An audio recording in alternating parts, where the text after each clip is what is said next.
To add on to that, so we've touched on gold, and I know you also are a big fan of looking at GJ. Is there anything with GJ that you see right now? What do you think Yeah, there? so I'll take a look at GJ's. Oh wow. Okay. Well, yes, there Making was moves something. here.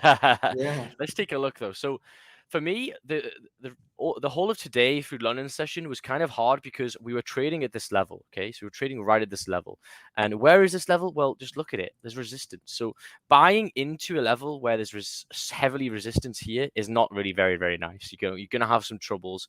If you take a look to the lower time frames where I like taking trades, you can see, right? This is the high. We're struggling to break up. This is the 4-hour resistance. So even if you could potentially take trades to these highs over here, look how bad the candles are. So if you trade like me in the 50-minute time frame, look how choppy this is. It's not very nice. And this is because the higher time frame resistance is there. But Right. now look what's happening. We're breaking above. We've actually passed this high at 623. So for me, if I was still trading, obviously this is a bit later on for me now, 2 o'clock. I'm normally finished by then. But what I would have wanted is a closure above. Doesn't look like it's given me that yet, but maybe on the 15 has just closed now.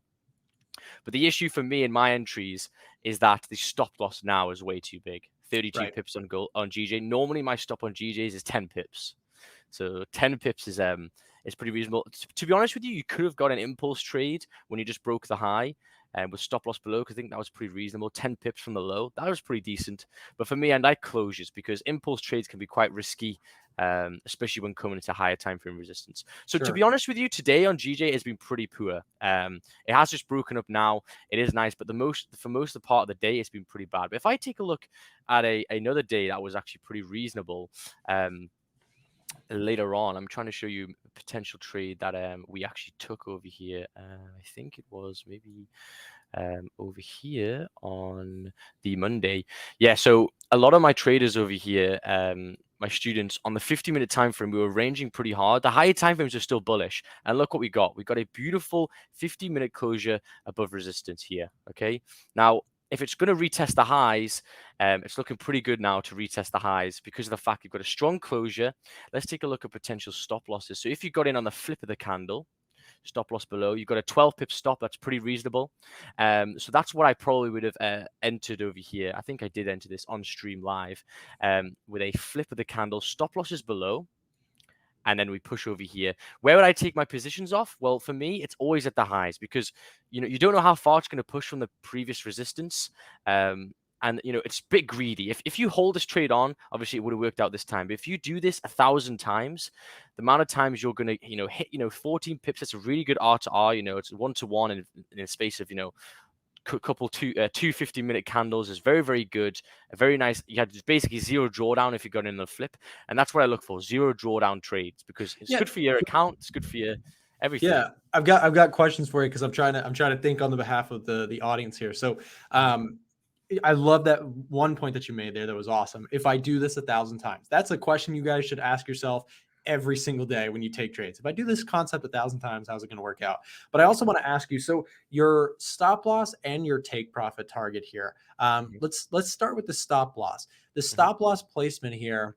How are you distinguishing? Okay, you've got that previous candle. Are you just going just at the low of the previous candle? Is Yeah, there yeah. how do you So how do you structure that? that's a really good point. So for me personally, I mean, GJ recently has been pretty poor on this because it's been ranging so much. But let me just show you a really good example here. So in bullish structure, if you look on any time frame, even your daily time frames, you'll probably see it.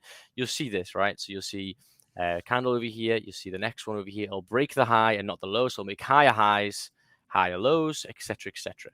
So if I'm trying to take a trade and thinking that price is going to be bullish over here, what am I expecting price to do? Well, I'm expecting price to respect the previous low.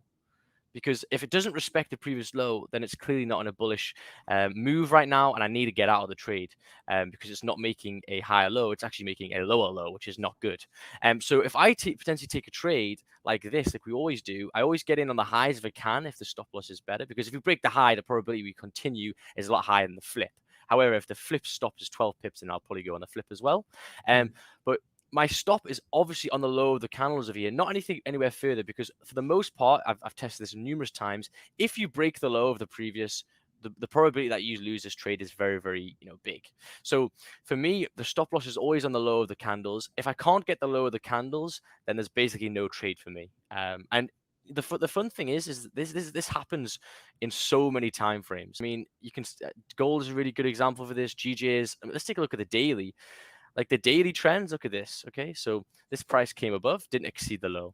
This one here exceeded the high, didn't exceed the low. Exceeded the high, didn't exceed the low. Exceeded the high, didn't exceed the low. So in all time frames, bullish structure, bearish structure is beautiful, and that's why I use it. So yeah, my stop loss is below the previous candles, because that's where price should hold. And yeah, that's basically the setups for me. Very cool.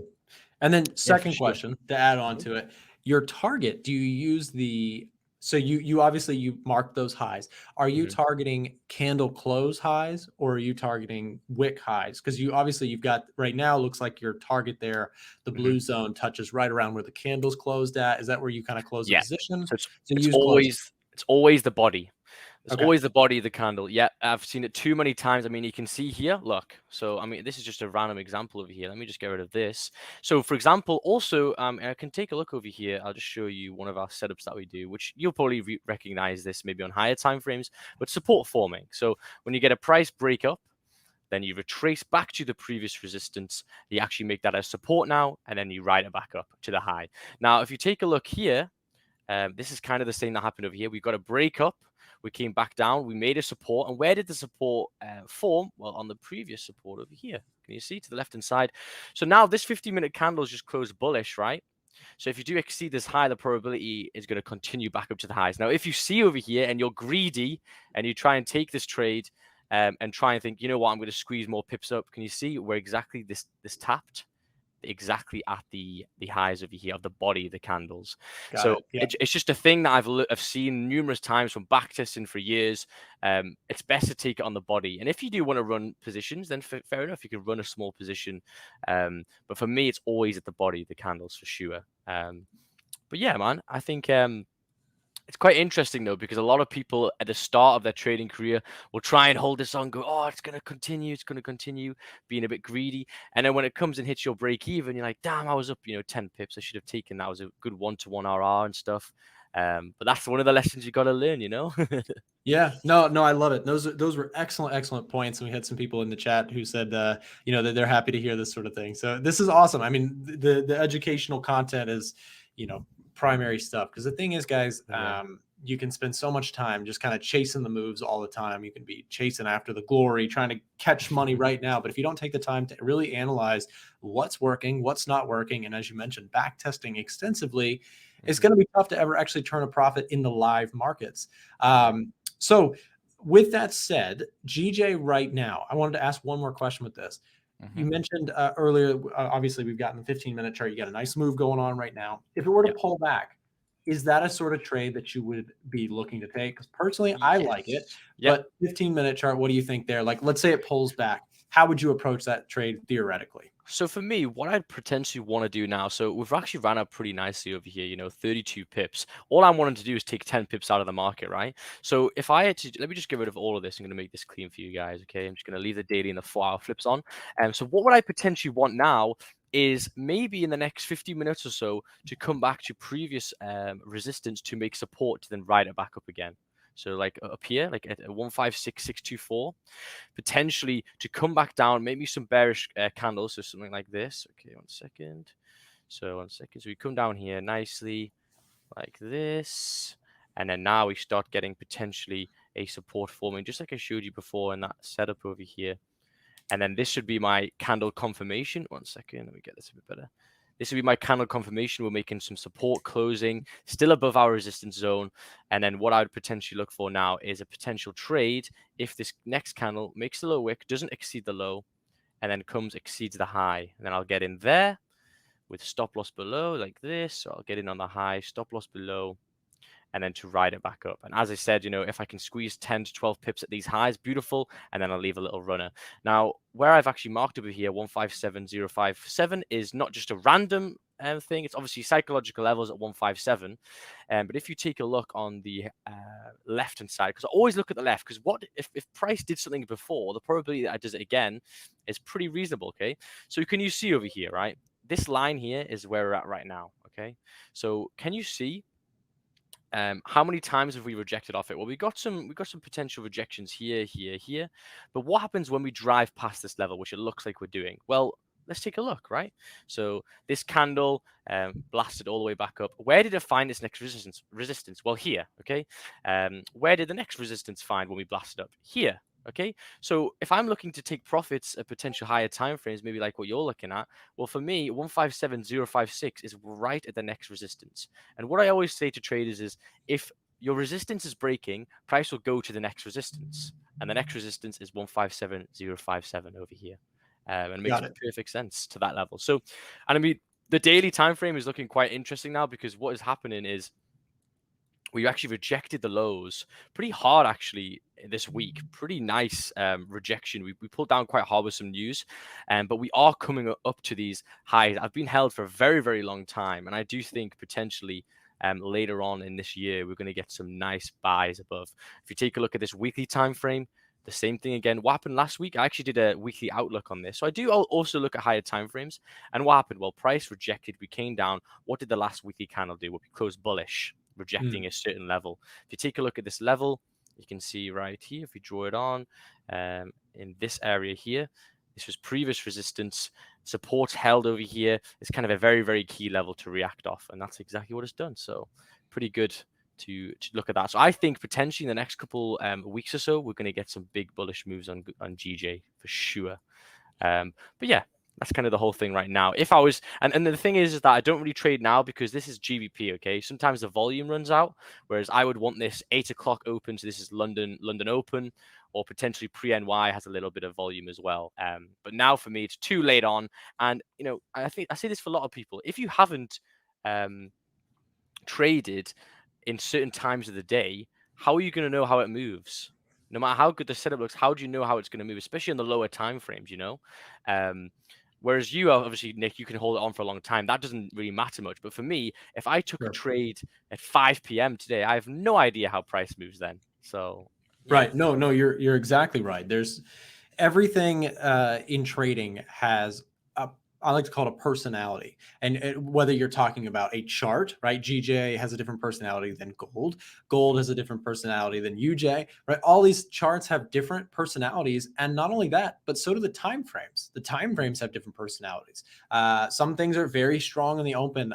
You know, for example, one example that I can think of is that right on Sunday, when the markets first open up, it's the Asian session. It's their morning time. And we see Australian currency pairs actually have very tight spreads. AJ has incredibly tight spreads right out the gate, whereas even Euro USD, GBP USD has much less tight spreads. And it's because that's the nature of the market. It's their morning time. Their week is starting. They're off to the races trading their pairs. So understanding that different personalities exist not only for charts, but also for time frames is a very important thing to consider. Which charts are you trading? Which time frames are you trading? And understanding where your edge lies within that is very, very important. Yeah, for sure, man. I think I just saw a question over here, just from someone asking. Yeah. Someone asked, when trading a lower time frame, do you make a trade when you find a good setup, even if there's major news coming in a few minutes? Hell no. The first thing I will do in the mornings, you'll see me on stream do this, is I'll check the news. Okay, so I'll look, right, what's up today? Because if you're on lower time frames and news comes out, no matter how good your technical analysis looks, trust me, news is gonna do whatever the news wants. Okay, fundamental analysis always outweighs technical. No matter how good beautiful your chart looks, one news event and you know it could either run 100 pips, it can hit you out. It's just not very good. So for me, I say NFP. Not for professionals. I watch NFP. If you're trading on 50-minute, 30-minute time frames with NFP, good luck, because spreads will go out the roof, and it's just a gamble. It's better to just go to a roulette table, to be honest. Yeah, no, absolutely. I'm with you there. If you're trading intraday stuff, you've got to make checking the news a part of your intraday thing. Now, if you're a swing trader, you know, give or take, you have that decision-making process that you have to think about. But if you're intraday, absolutely. If you're risking like 10 pips and the thing is about to move 60, you've got to be very careful. It could be there's no against you, way. could be for you, but is that a gamble that you want to take? That's got to be something you got to Exactly. think about. So yeah, always look at the news, especially if you're trading gold. Goddamn, like RIP if you want to. And there's actually quite a good video that I put on my YouTube about funded brokers and stuff. And there was an email that they said, like, just giving a bit of feedback on some traders, and they said when news comes out, it's a bloodbath. They said Right. it's a bloodbath. So like it's showing like how horrendously hard it is to trade news. It's best to just leave it. And it's interesting. I still watch it because it's fun and engaging. But I would never really take a full trade on it for sure. No, that.